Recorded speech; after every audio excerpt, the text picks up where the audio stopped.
எனக்கு அருமையானவர்களே, ஆண்டவராய் இயேசு கிறிஸ்துவின் இனிய நாமத்தில் உங்கள் ஒவ்வொருவருக்கும் என்னுடைய அன்பின் வாழ்த்துக்களை தெரிவிப்பதில் மகிழ்ச்சி அடைகிறேன். ஒவ்வொரு நாளும் இந்த செய்தியின் ஊடாக தேவன் உங்களோடு பேசுவார், இடைப்படுவார் என்று நம்புகிறேன். உங்களுக்காகவும் இந்த செய்தியை கேட்கிற யாவருக்காகவும் நான் ஆண்டவரை நோக்கி ஜெபிக்கிறேன்.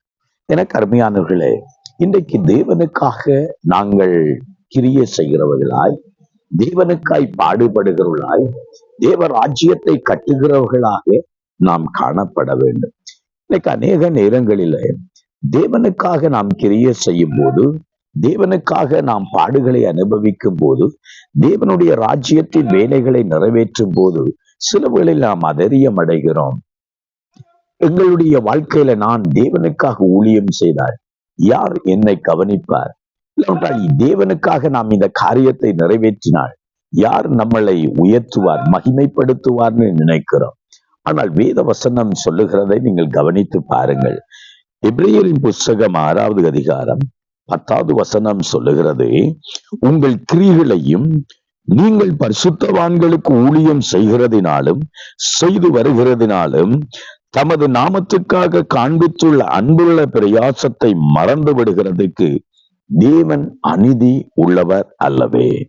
உங்கள் கிரியைகளையும் நீங்கள் பரிசுத்தவான்களுக்கு ஊழியம் செய்வதையும் ஊழியம் செய்து வருகிறதினாலும் உங்களுடைய அன்பின் கிரிகளை தேவன் மறந்து விடுகிறதுக்கு அவர் அநீதி உள்ளவர் அல்ல என்று வேதம் சொல்லுகிறது.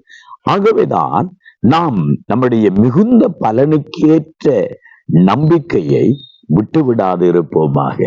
எனக்கு அருமையானவர்களே, இன்றைக்கு நம்முடைய கிரியைக்குரிய பலனை தேவன் நமக்கு தருவார் என்கிற நம்பிக்கையை நாம் விட்டுவிடக் கூடாது. எதை செய்தாலும் நாம் கர்த்தருக்கென்றே செய்ய பழகிக் கொள்வோம். ஏனால் தேவன் அதை மறந்து விடுகிறவர் அல்ல. நீங்கள் கர்த்தருக்கு ஊழியம் செய்கிறவர்களாக, அவருடைய ராஜ்யத்தின் மேன்மைக்காக கிரியை செய்கிறவர்களாக, அந்த வேத வார்த்தையை பாருங்கள், உங்கள் கிரிகளை நீங்கள் ஆண்டவரை தேடிக்கொண்டிருக்கும் போது, ஆண்டவருடைய ராஜ்யத்தின் வேலைகளை நிறைவேற்றி கொண்டிருக்கும் போது, ஊழியங்களை நிறைவேற்றி ஆண்டவருக்காக பாடுகளை துன்பங்களை அனுபவித்துக் கொண்டிருப்பதை தேவன் மறந்து விடுகிறவர் அல்ல.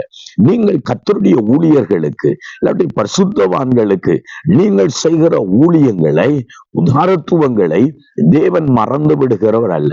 நீங்கள் கர்த்தருக்காக காட்டுகிற அன்பின் பிரயாசங்கள், இல்லாவிட்டால் அவருக்காக காண்பிக்கிற பக்தி வைராக்கியங்களை தேவன் மறந்து விடுகிறதுக்கு அவர் அநீதி உள்ளவர் அல்ல. இன்னொரு விதத்துல சொன்னால் அவர் மனிதன் அல்ல, தேவனாய் இருக்கிறார்.